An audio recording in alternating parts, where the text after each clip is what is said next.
Assalamualaikum warahmatullahi wabarakatuh. Halo adik-adik mahasiswa, bertemu kembali dengan saya, Ciara Abu Bakar, SEMSI, dalam mata kuliah Ekonomi Makro Lanjutan.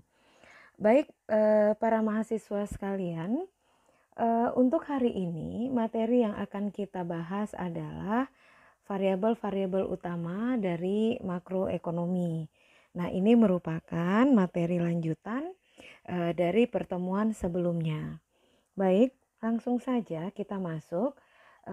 Bagaimana yang dimaksud dengan variabel-variabel utama dari makroekonomi?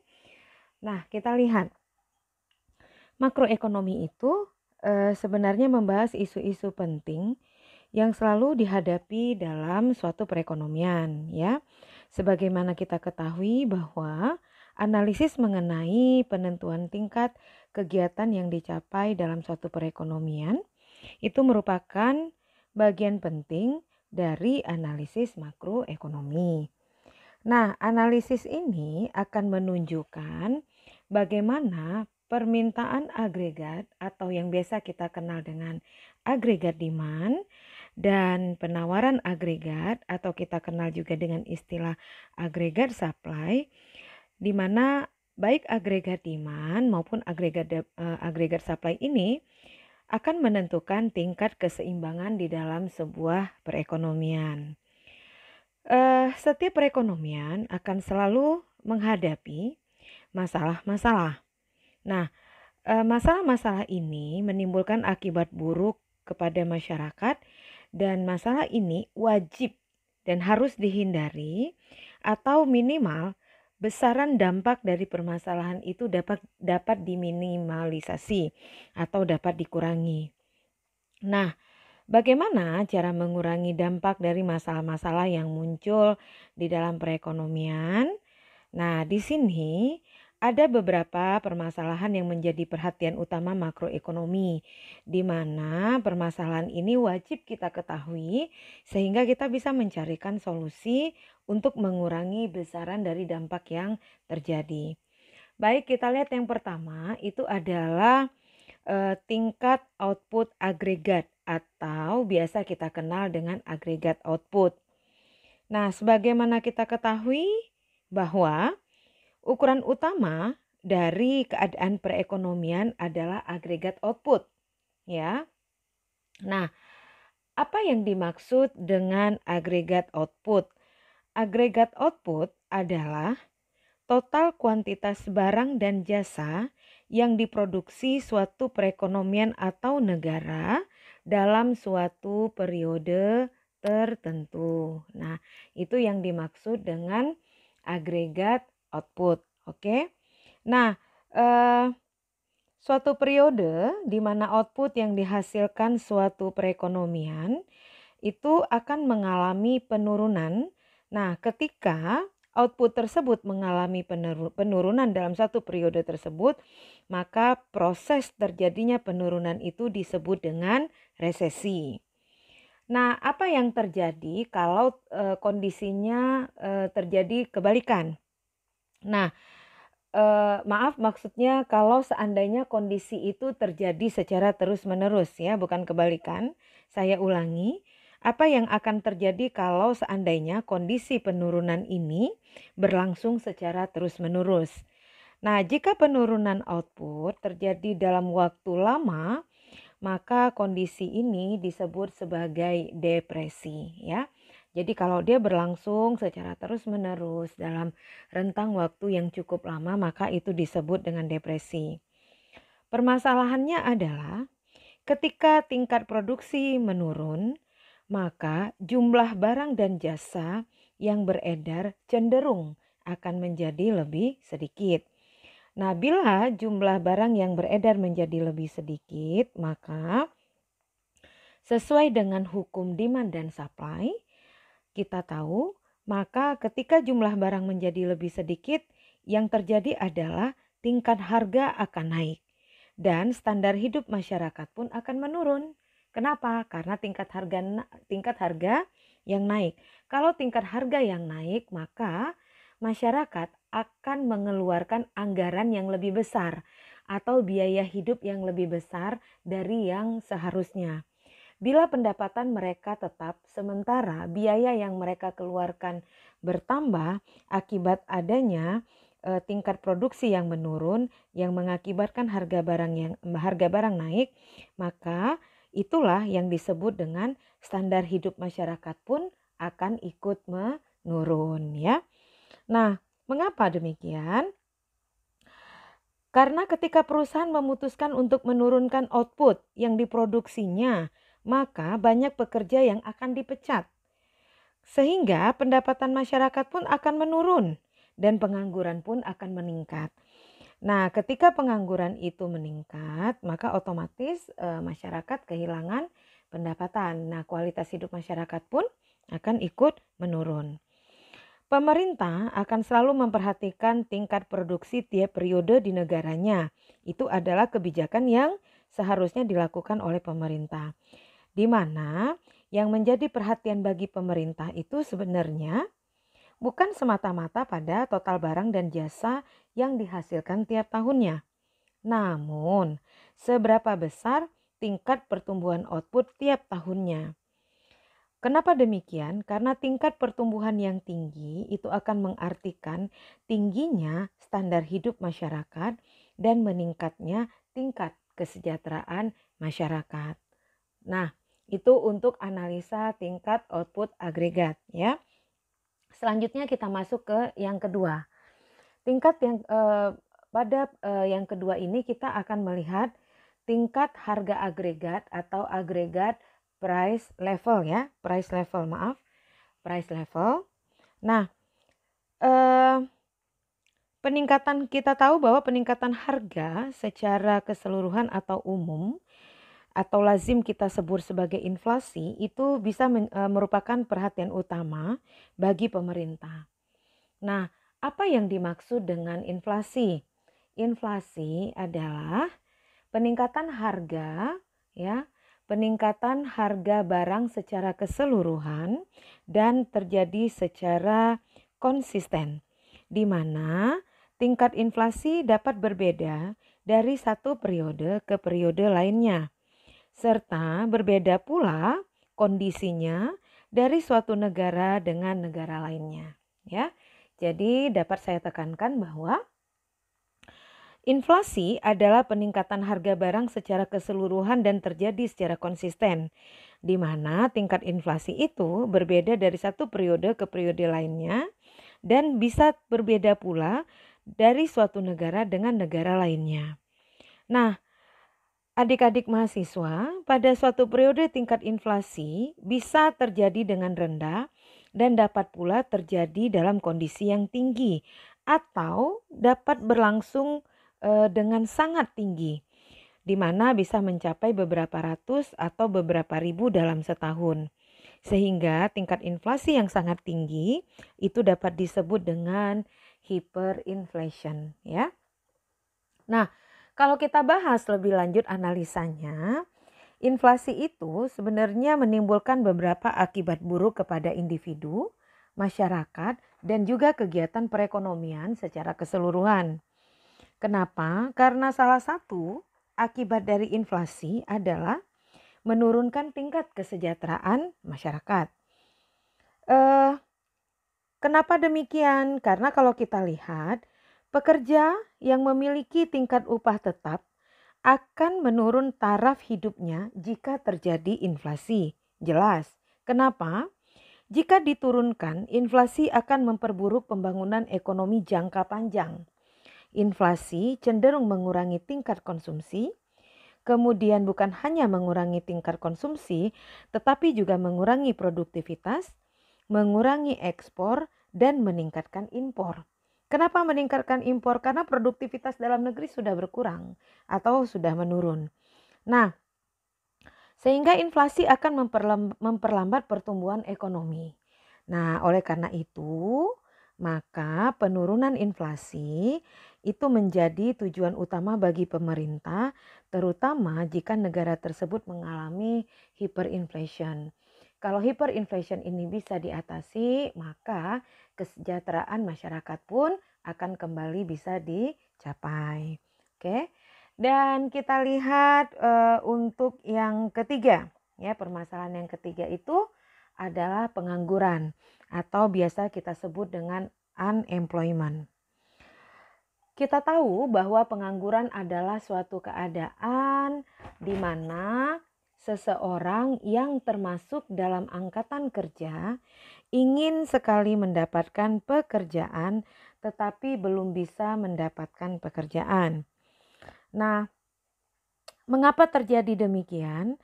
Karena permasalahan pengangguran ini sebenarnya sangat berhubungan dengan tingkat output, ya, di mana faktor utama yang menimbulkan pengangguran adalah menurunnya permintaan secara agregat. Di mana, ya, mengapa demikian? Karena, ya, kita lihat bahwa semakin menurunnya permintaan akan barang dan jasa, maka akan semakin menurun pula keinginan perusahaan untuk memproduksi barang dan jasa. Nah, penurunan produksi ini akan memaksa perusahaan untuk mengurangi biaya produksi, terutama pengurangan biaya produksi itu akan dilakukan pada tenaga kerja. Sehingga tenaga kerja yang diberhentikan itu akan menyebabkan bertambahnya pengangguran. Nah, pengurangan tenaga kerja ini dilakukan karena dalam proses produksi membayar upah merupakan biaya paling besar yang harus ditanggung oleh perusahaan. Nah, kalau kita lihat analisisnya secara lebih jauh atau lebih mendalam, dari sisi individu, pengangguran itu dapat menimbulkan berbagai masalah ekonomi dan sosial kepada yang mengalaminya. Kalau dari sisi ekonomi, jika terjadi pengangguran, berarti pendapatan masyarakat otomatis akan menurun. Dan kalau pendapatan masyarakat itu menurun seperti yang sudah kita bahas, maka itu juga akan menurunkan kesejahteraan masyarakat. Ketiadaan pendapatan menyebabkan para pengangguran harus mengurangi pengeluaran konsumsi mereka, sehingga hal ini akan semakin mengurangi permintaan agregat. Nah, itu kalau dari sisi individu dan dari sisi ekonomi. Bagaimana dari sisi sosial? Kalau kita tinjau dari sisi sosial, pengangguran yang tinggi akan menyebabkan kekacauan politik dan kondisi sosial. Ya, dan kondisi sosial lainnya. Kondisi sosial lainnya bagaimana? Seperti banyaknya terjadi pencurian, ya, perampokan, dan penyakit sosial lainnya. Sehingga pada saat pengangguran tinggi, daya beli masyarakat biasanya akan menurun dan akan menurunkan inflasi. Kenapa menurunkan inflasi? Karena ketika masyarakat mengalami pemutusan hubungan kerja atau PHK, mereka tidak lagi memiliki purchasing power atau tidak lagi memiliki kemampuan untuk membeli. Kenapa? Karena mereka tidak lagi mendapatkan atau memiliki pendapatan. Nah, ketika masyarakat tidak lagi memiliki daya beli, maka otomatis harga jual barang akan turun. Kenapa harga jual barang akan turun? Karena barang yang diproduksi atau yang disediakan di pasar begitu banyak, sementara yang membeli tidak ada, maka sesuai dengan hukum demand dan supply, bila barang atau supply berlebih, maka harga barang akan turun. Kalau harga barang akan turun, maka itu akan mengidentifikasikan atau menunjukkan inflasi juga akan turun, ya. Oke, adik-adik mahasiswa sekalian. Nah, selanjutnya kita akan lihat permasalahan yang keempat. Permasalahan yang keempat itu adalah siklus bisnis. Nah, bagaimana permasalahan dari siklus bisnis ini? Pada dasarnya kita tahu bahwa output agregat selalu mengalami perubahan, baik perubahan positif atau naik maupun perubahan yang negatif atau turun. Gerakan naik atau turun agregat ini biasa disebut sebagai siklus usaha atau business cycle. Nah, pola naik turunnya output agregat itu memiliki tenggang waktu yang berbeda ya, memiliki tenggang waktu yang berbeda. Ada yang memiliki jangka waktu pendek. Jangka waktu pendek itu menurut para peneliti atau pakar ekonomi itu berkisar antara 3 sampai 11 tahun. Kemudian ada jangka waktu yang panjang. Jangka waktu yang panjang itu kisarannya adalah 30 sampai 70 tahun. Kemudian ada jangka waktu yang sangat panjang, itu berada pada kisaran waktu 200 tahun. Nah, perbedaan tenggang waktu siklus usaha tersebut itu sangat dipengaruhi oleh beberapa faktor. Ya, kalau kita lihat faktor-faktornya itu ya, ada siklus jangka pendek, di mana siklus jangka pendek itu biasanya dipengaruhi oleh oleh perubahan musim. Ya, jadi kalau siklus jangka pendek itu dipengaruhi oleh perubahan sekali lagi mohon maaf, oleh perubahan musim. Ya, beribet ya Dek, mohon maaf. Kita ulangi lagi, jadi kalau siklus jangka pendek itu biasanya banyak dipengaruhi oleh perubahan musim, ya, oleh perubahan musim. Kemudian kalau siklus jangka panjang itu banyak dipengaruhi oleh perubahan teknologi, sedangkan siklus jangka waktu yang sangat panjang atau panjang sekali biasanya lebih banyak dipengaruhi oleh tatanan sosial dan kebudayaan masyarakat setempat. Nah, dalam hal ini ekonomi makro memandang siklus usaha merupakan hal yang harus mendapat perhatian penting, mengingat dampak yang diakibatkannya sangat fatal bagi perekonomian.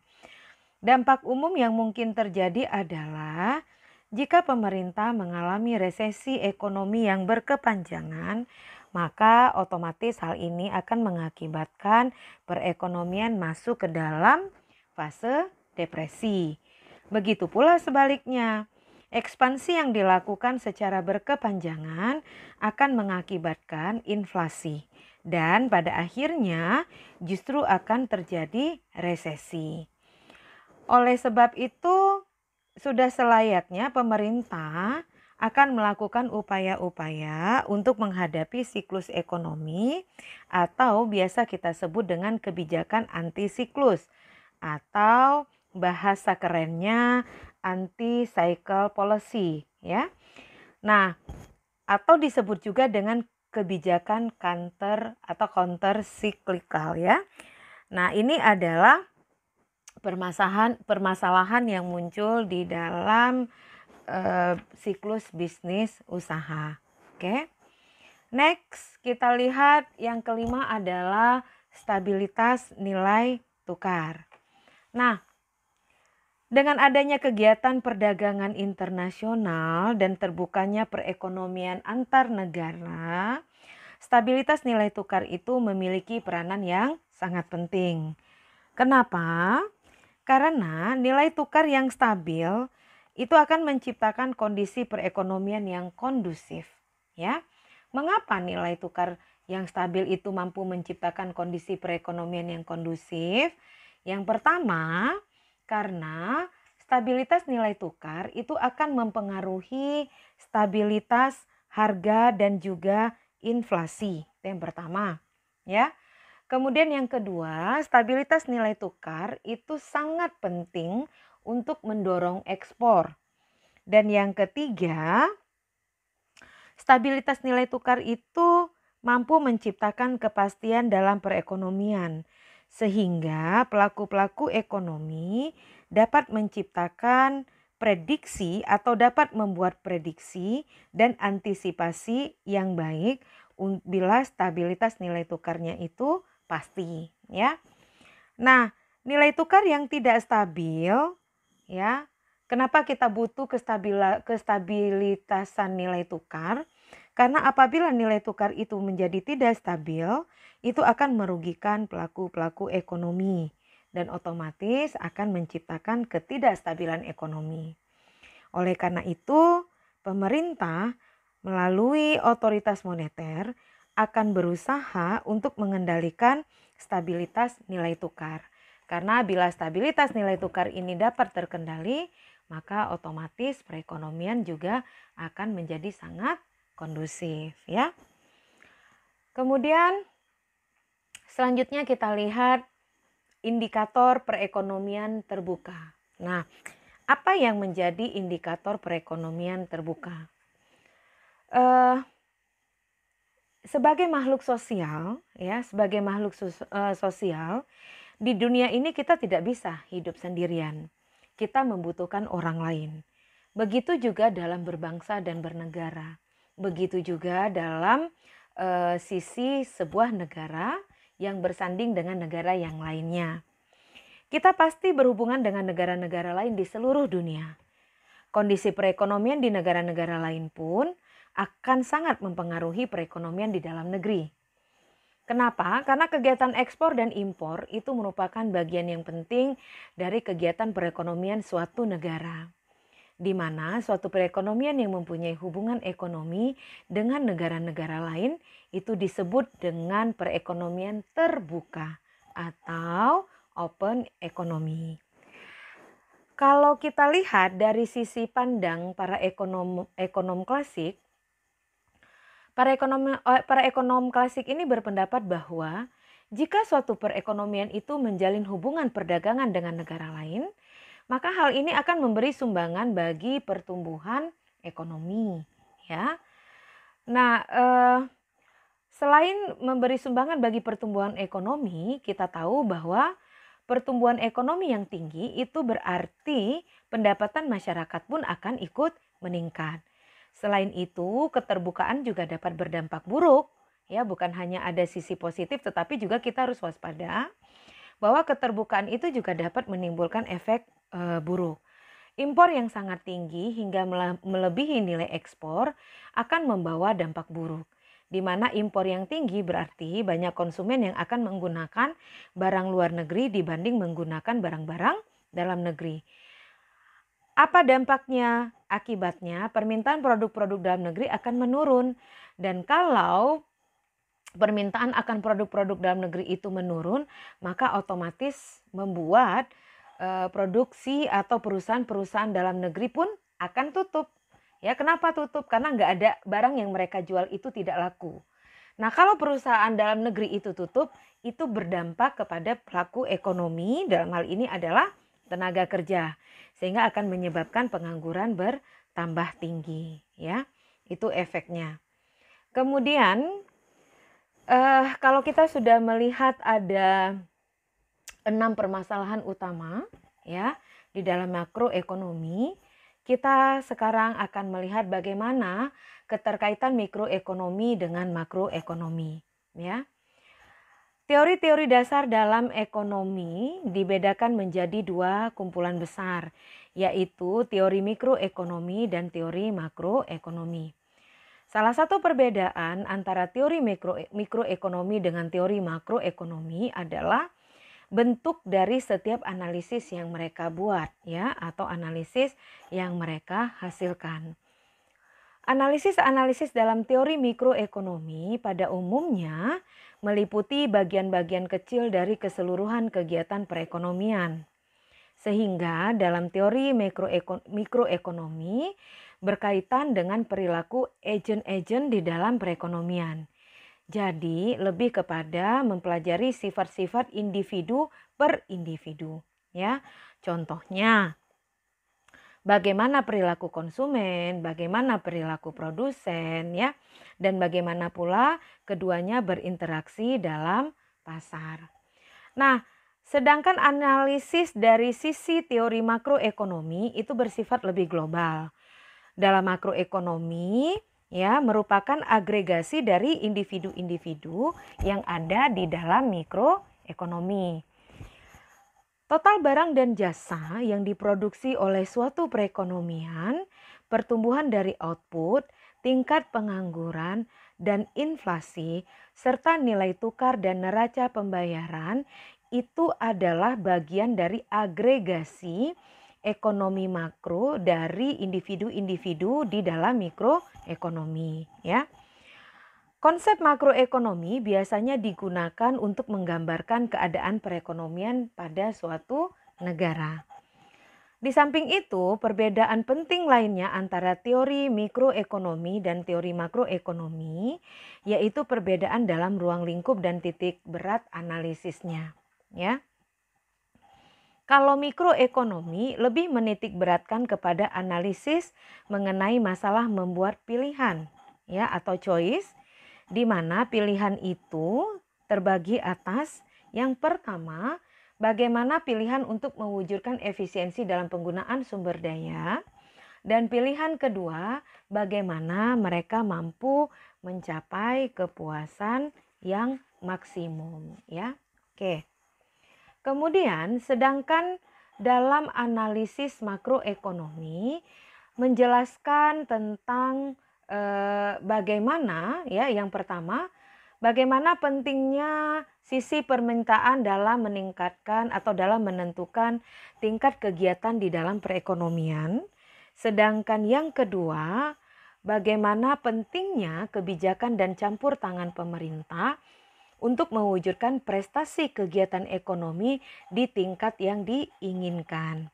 Sehingga ada keterkaitan antara ekonomi makro dan ekonomi mikro, di mana ada beberapa variabel ekonomi mikro yang mempengaruhi ekonomi makro, yaitu perilaku dari pelaku-pelaku ekonomi seperti perusahaan dan rumah tangga, kemudian interaksi perusahaan dan rumah tangga yang tercermin di dalam pasar tenaga kerja.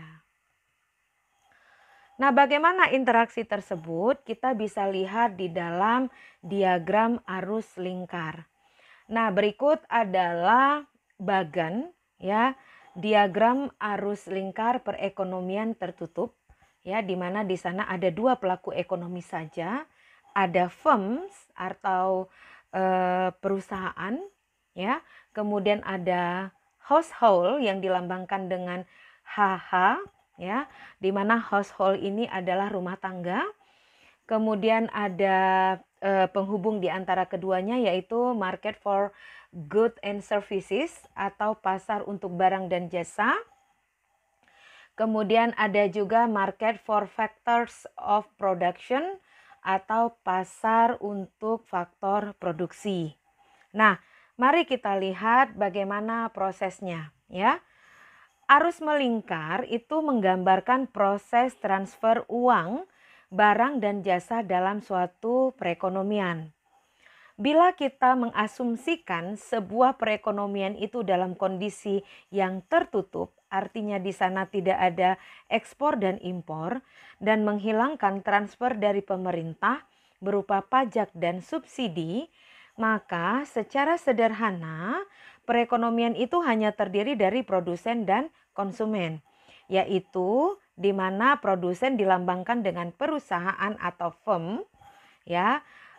Kemudian dan rumah tangga dilambang atau household kita lambangkan dengan HH. Nah, gambar ini mengilustrasikan bagaimana mengilustrasikan bagaimana arus barang dan jasa itu bekerja. Juga ada faktor produksi dan pendapatan serta pengeluaran dari firms dan rumah tangga atau household. Rumah tangga atau household dan firms itu akan berinteraksi dalam dua jenis pasar, yaitu pasar barang dan jasa serta pasar faktor produksi. Pasar barang dan jasa itu tadi, ya, kalau pada bagan kita sebut sebagai market for goods and services, sedangkan untuk pasar faktor produksi itu yang kita sebut sebagai market for factors of production, ya. Nah, untuk arus yang di dalam yang kita lihat, arus itu digambarkan dengan arah panah, baik yang keluar dari rumah tangga menuju pasar barang dan jasa, kemudian dari pasar barang dan jasa menuju kembali kepada perusahaan, kemudian dari perusahaan tanda panah itu menuju kepada market for factors of production, dan kemudian masuk kembali ke dalam rumah tangga. Nah, itulah yang disebut sebagai arus, ya. Nah, di sini ada dua arus ya, Dek. Ada dua arus, yaitu arus barang dan jasa, kemudian juga nanti akan ada arus uang. Nah, kita lihat dulu satu persatu. Untuk arus yang menggambarkan barang dan jasa, ya, itu terlihat dari arus yang menuju ke perusahaan adalah faktor-faktor produksi yang dijual oleh rumah tangga. Di mana rumah tangga menjual faktor produksi itu, ya, rumah tangga menjual faktor produksi tersebut di pasar barang dan jasa atau market for factors of production, ya. Nah, arus yang menuju ke perusahaan atau firm adalah faktor-faktor produksi yang dijual oleh rumah tangga atau household. Apa saja faktor produksi itu? Yaitu tenaga kerja, sumber daya alam, kemampuan atau skill, dan juga modal. Arus yang menuju ke rumah tangga atau household adalah arus barang dan jasa yang dibeli oleh rumah tangga atau household dari perusahaan di pasar barang dan jasa. Nah, ketika kita berbicara arus itu keluar dari rumah tangga, adik-adik silakan memperhatikan tanda panahnya, ya.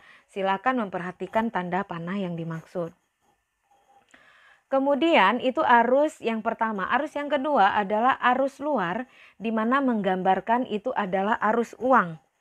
Tanda panah yang mengarah ke rumah tangga, saya ulangi, tanda panah yang mengarah ke rumah tangga atau household itu adalah penerimaan atas pembayaran faktor produksi yang diberikan oleh perusahaan kepada household sebagai balas jasa atau sebagai balasan dari perusahaan karena membeli faktor produksi dari rumah tangga.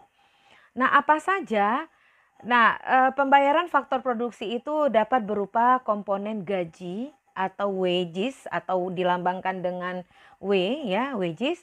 Kemudian ada rent atau R, kemudian ada profit, dan juga ada interest atau dilambangkan dengan I. Interest itu sama dengan sama dengan bunga. Sedangkan tanda panah yang mengarah ke perusahaan atau firms, saya ulangi, sedangkan tanda panah yang mengarah ke firms itu menunjukkan pembayaran oleh rumah tangga atau household atas barang dan jasa yang dibeli. Nah, jadi secara sederhana bisa kita simpulkan, rumah tangga memiliki faktor produksi. Faktor produksi itu dijual pada pasar faktor produksi yang kemudian yang kemudian dibeli oleh perusahaan sebagai input, di mana faktor-faktor produksi itu diolah oleh perusahaan, dan ketika setelah selesai diolah dan diproses dalam proses produksi, maka menghasilkanlah barang dan jasa. Barang dan jasa yang dihasilkan oleh perusahaan itu dijual pada pasar barang dan jasa. Nah, ketika dijual pada barang dan jasa, siapa yang membeli barang dan jasa yang ada pada pasar faktor produksi?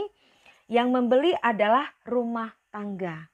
Yang membeli barang dan jasa pada pasar barang dan jasa itu adalah rumah tangga. Nah, bagaimana rumah tangga bisa membeli barang dan jasa tersebut? Rumah tangga mampu membeli barang dan jasa tersebut karena rumah tangga mendapatkan imbalan dari pasar faktor produksi. Apa saja imbalan itu? Imbalan itu merupakan pendapatan. Pendapatan dalam bentuk gaji atau wages, dalam bentuk rent atau penyewaan, serta dalam bentuk profit atau keuntungan atau bunga. Nah, pendapatan itu dibeli barang dan jasa di pasar faktor produksi, maka uangnya akan kembali masuk kepada perusahaan. Uang yang masuk kepada perusahaan itu dianggap sebagai keuntungan perusahaan, di mana keuntungan perusahaan itu akan digunakan kembali oleh perusahaan untuk membeli input yang ada di dalam pasar faktor produksi.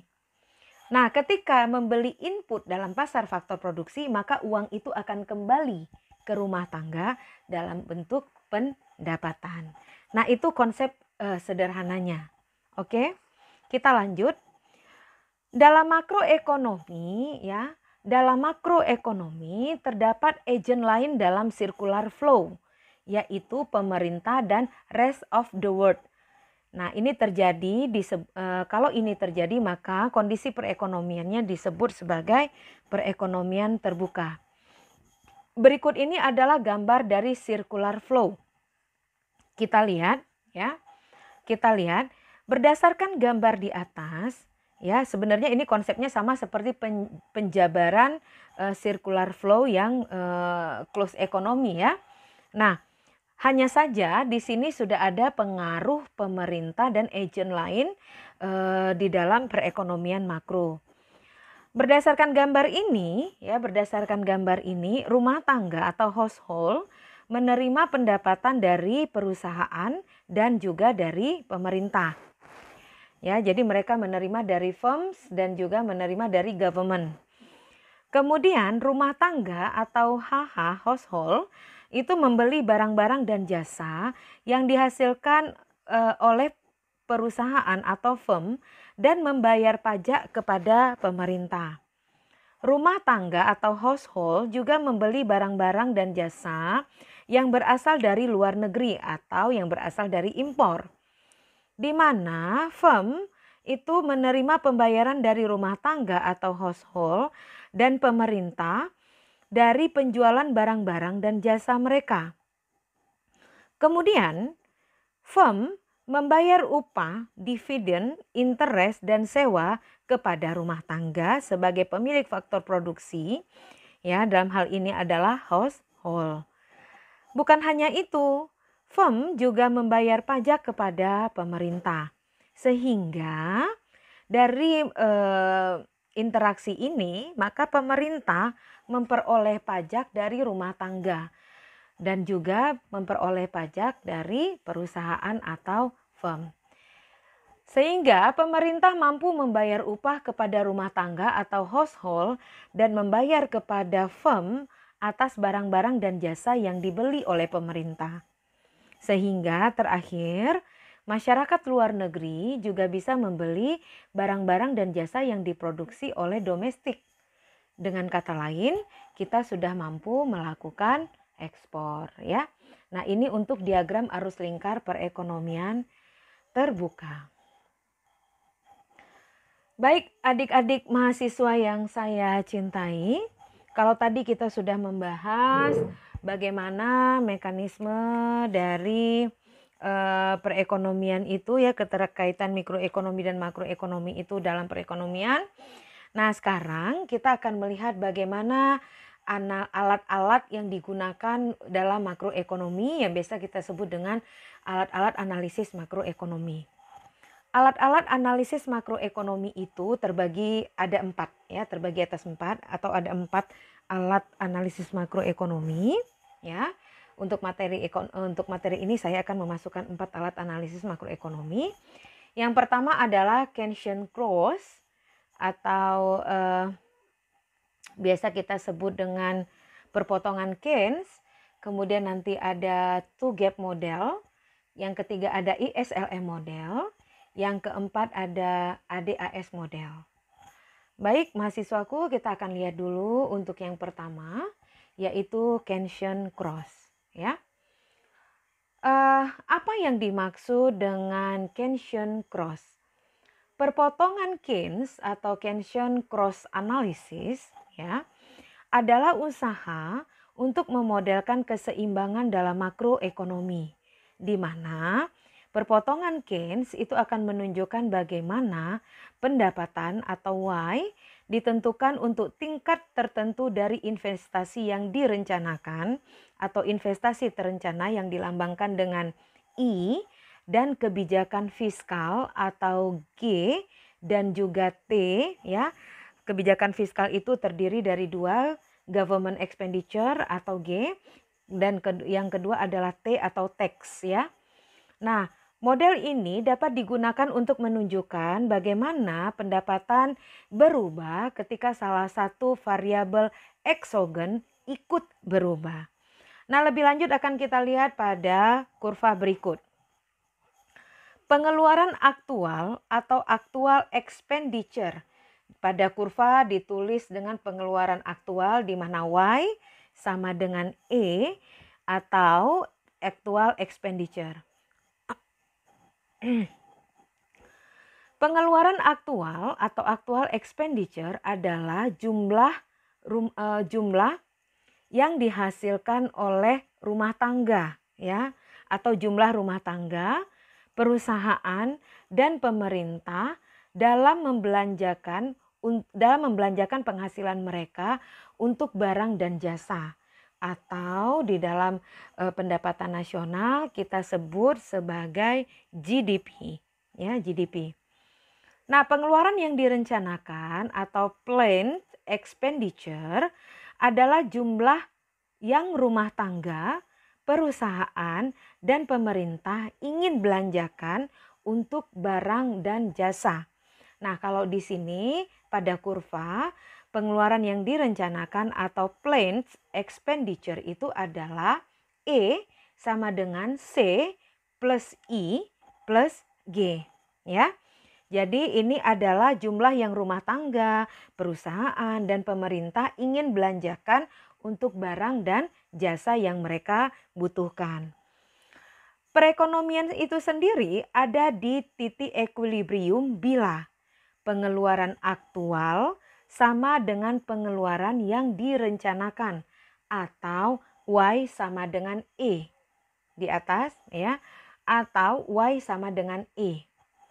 Nah, garis 45 derajat Y sama dengan E itu memplot atau membuat titik-titik di mana kondisi ini berlaku, ya. Dengan penambahan fungsi pengeluaran yang direncanakan, maka diagram inilah menjadi perpotongan Keynes, ya.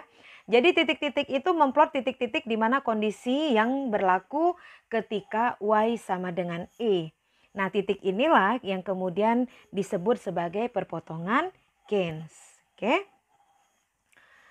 Nah, untuk selanjutnya kita akan lihat bagaimana yang dimaksud dengan two gap model. Dalam two gap model, ya,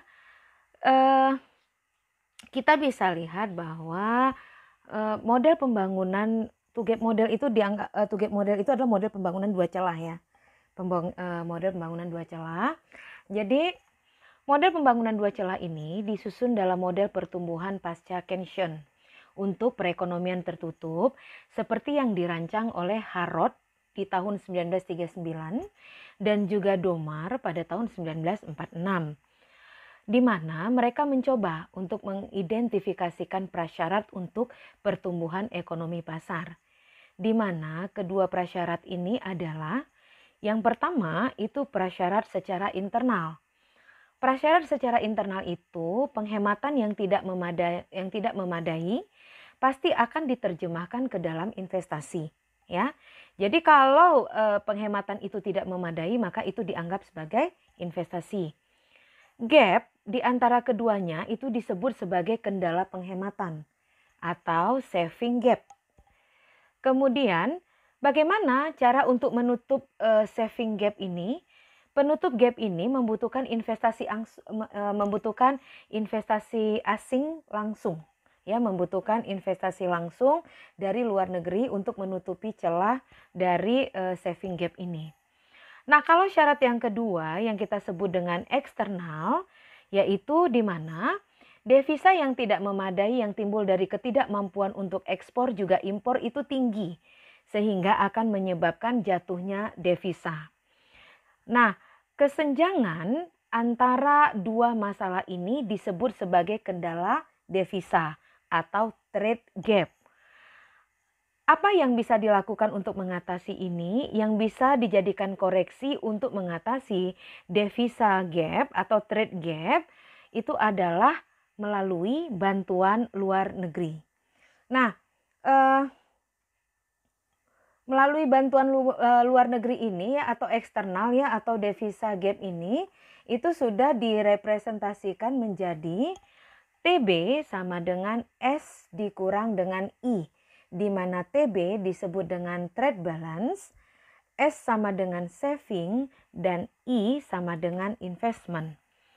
Model dua celah tersebut ya, model dua celah ini mengemukakan bahwa ekonomi itu berkembang menghadapi dua kesenjangan dalam ekonomi yang mereka harus selesaikan, atau dua kesenjangan ini harus diisi. Kesenjangan pertama adalah antara penghematan dan investasi dalam perekonomian, di mana di dalam sebuah negara berkembang memulai dengan penghematan di mana sebuah negara berkembang memulai dengan penghematan yang sangat rendah. Namun harus melakukan dorongan besar dengan melakukan investasi besar-besaran. Nah, itu permasalahan yang memang biasa terjadi di negara-negara berkembang ya. Dengan cara apa?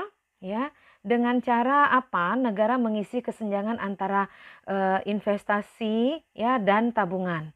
Ada banyak perdebatan di kalangan ekonomi untuk hal ini, di mana beberapa berpendapat bahwa negara berkembang sebenarnya membutuhkan bantuan dari negara maju. Sementara pakar ekonomi yang lain justru berpendapat bahwa negara-negara ini perlu melakukan perdagangan untuk mendapatkan surplus perdagangan yang kemudian dapat digunakan untuk mengisi kesenjangan tersebut ya. Nah, itu hasil analisis maksud dari two gap model ini tadi. Next, kita akan masuk kepada model yang ketiga, yaitu ISLM model, atau IS itu disebut dengan investment saving dan LM itu disebut dengan liquidity money ya. Nah, kita lihat di sini ada kerangka pemikiran atau kerangka konsep dari ISLM model. Yang pertama berasal dari Kensian-Cross ya. Kensian-Cross itu melahirkan kurva IS, atau Kensian-Cross itu berbicara tentang investment saving ya, atau kita sebut dengan kurva IS. Kemudian dari theory of liquidity preference ya, itu menghasilkan kurva LM. Nah, kalau kita sandingkan antara Kensian-Cross dengan theory of liquidity preference, maka itulah yang disebut dengan ISLM model. Nah, apa yang ada di dalam ISLM model ini? ISLM model ini menggambarkan atau dapat digambarkan melalui agregat demand curve atau kurva agregat demand dan juga kurva agregat supply. Nah, perpotongan antara agregat demand curve dan agregat supply curve, atau antara kurva agregat demand dan kurva agregat supply, itulah yang menjadi model of agregat demand dan agregat supply. Nah, model of agregat demand and agregat supply inilah yang menjadi penjelasan dalam jangka pendek bagaimana fluktuasi ekonomi itu terjadi, atau disebut dengan explanation of short run fluctuation ya. Nah, lebih lanjut, kurva IS itu menggambarkan keseimbangan di pasar barang dan kurva LM menggambarkan keseimbangan di pasar uang. Kurva IS dan LM akan terdiri dari suku bunga atau I yang ditunjukkan oleh tanda panah bagian kiri, dan juga output atau Y yang ditunjukkan oleh tanda panah di sudut kanan bawah. Gambar dari kurva ISLM ini yang kita tampilkan ini akan memperlihatkan bagaimana perpotongan antara LM dan juga IS.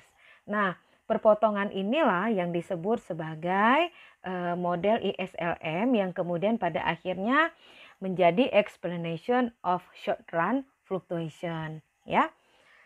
Oke, ini untuk penjelasan tentang ISLM. Nah, adik-adik mahasiswa, kita akan berlanjut dengan model yang keempat, yaitu ADAS model, yang juga merupakan masih memiliki hubungan dengan ISLM ini ya. Yang keempat adalah ADAS model.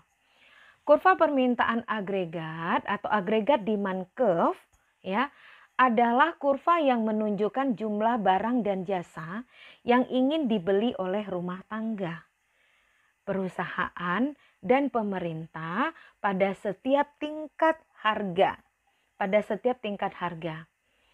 Sedangkan kurva penawaran agregat atau agregat supply dalam kurva ini ditunjukkan dengan lambang AS, agregat demand dalam kurva ini ditunjukkan dengan lambang AD ya.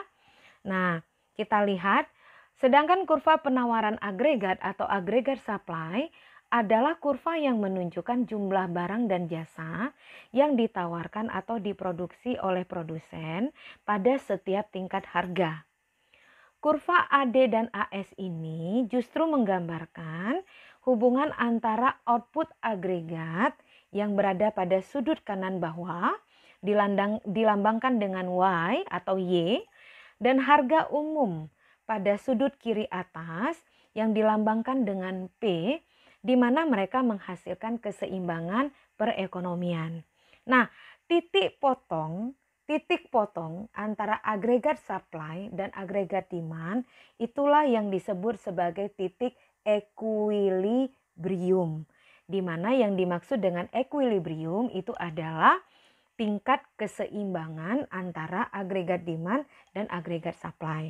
Atau dengan kata lain, perpotongan antara agregat demand dan agregat supply ini merupakan titik keseimbangan perekonomian. Nah, terakhir sebagai penutup kita tahu bahwa variabel-variabel makroekonomi yang utama itu adalah agregat output, tingkat harga, pengangguran, siklus bisnis, dan stabilitas nilai tukar. Yang perlu kalian ingat dan kalian pahami selanjutnya adalah ya, mikroekonomi merupakan dasar dari makroekonomi, di mana terdapat keterkaitan yang sangat erat antara mikroekonomi dan juga makroekonomi. Kemudian ada arus melingkar atau circular flow yang menggambarkan bagaimana proses transfer uang barang dan jasa dalam suatu perekonomian, di mana gambaran makroekonomi dapat digambarkan secara jelas dalam circular flow. Dan untuk circular flow ini dapat digambarkan mulai dari perekonomian tertutup sampai dengan perekonomian terbuka.